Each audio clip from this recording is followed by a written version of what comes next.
কেউ যদি আপনার পিছনে লাগে আপনি তার পিছনে লাগেন না, কেউ গালি দিলে উত্তর দিতে যায়েন না, কেউ আপনার নামে সমালোচনা বদনাম করলে শুনো কষ্ট লাগলো চুপ করে থাকবেন, পাল্টা উত্তর দিতে যায়েন না। কেউ আপনার ব্যবসা লস করার জন্য যদি প্ল্যানিং করতে থাকে ধরতে পারলেও তাকে অপরাধী বানাইয়েন না। কেন জানেন?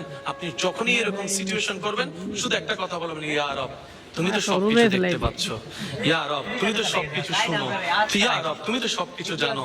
আল্লাহ আমি তোমার দিকে তাকাই তোমার হুকুমের অপেক্ষা করছি। আমার হাত আছে আমি তাকে মারবো না, আমার মুখ আছে আমি তাকে বাজে কথা বলবো না।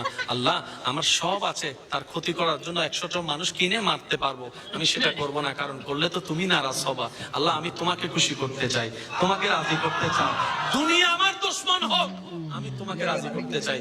একবার বলে দেখেন, দেখেন আল্লাহ পাক আপনার পক্ষ হয়ে এমন এমন কাজ করবে যেখানে কোনো প্রমাণও থাকবে না, জয় আপনার হয়ে যাবে, সম্মান আপনার হয়ে যাবে, রিজিক আপনার বরাদ্দ হয়ে যাবে।